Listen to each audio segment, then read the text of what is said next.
Hello. Mad for each other release date వచ్చేసింది March 15th అండి. ఎవరైతే మ్యాడ్ ఫర్ ఈచ్ అదర్ కోసం నాలాగా వెయిట్ చేస్తున్న వాళ్ళు ఉన్నారో వాళ్ళకి ఇది గుడ్ న్యూస్ అని చెప్పాలి. ఇంకా ఈ షో విషయానికి వస్తే ఆ ప్రోమోలో అసలు ప్రోమో ఉందండి, బిగ్ బాస్ ప్రోమో ఎక్కడికి వెళ్ళిపోవాలో అంత బాగుంది.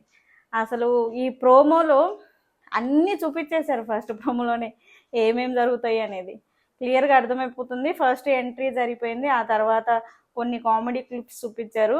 అంటే మన శివ్ అండ్ ప్రియాంక జైన్ ఒక నన్ను నువ్వు ఎంత ప్రేమిస్తున్నావు అంటే కొండంత అంటే లేదు మనీ కొండంతనా అని అడుగుతుంది.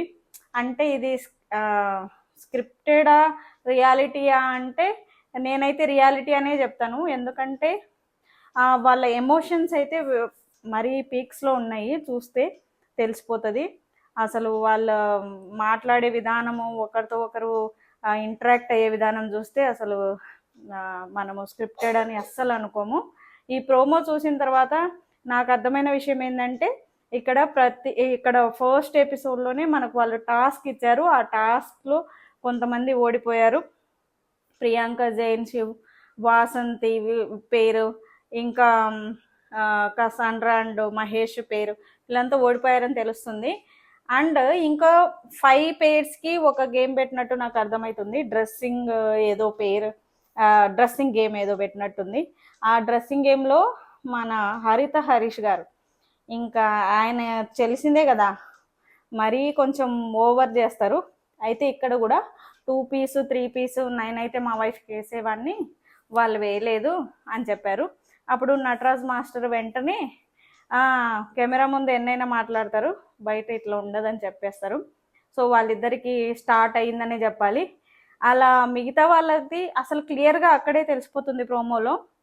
పేర్ టు పేరు ఛాలెంజెస్ కంటే ఇన్సైడ్ ద పేరే ఛాలెంజెస్ ఎక్కువ ఉన్నట్టు అనిపిస్తుంది. కానీ దీనివల్ల చాలామంది విడిపోతారేమో, అసలు ఇదేం గేము, వీళ్ళని విడగొట్టే గేమా అని అందరు అనుకుంటున్నారు.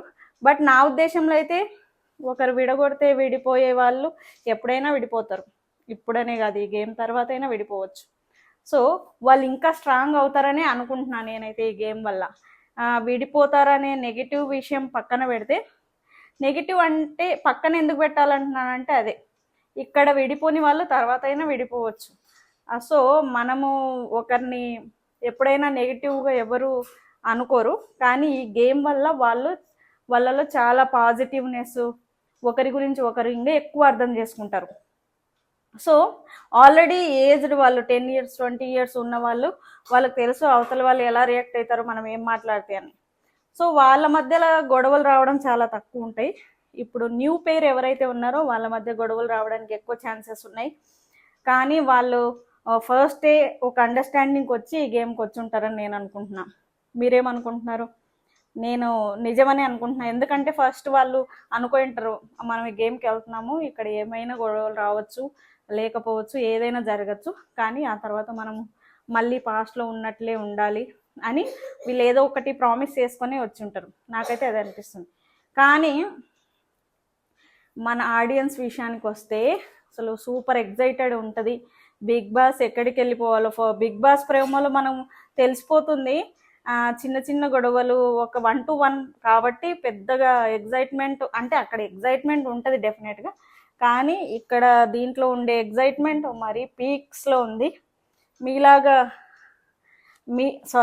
నాలాగా మీకు కూడా అనిపిస్తే కామెంట్ చేయండి. మీరు ఇంకా నా రివ్యూస్ చూడాలనుకుంటే ప్లీజ్ సబ్స్క్రైబ్ చేసుకోండి. Thank you so much. Bye.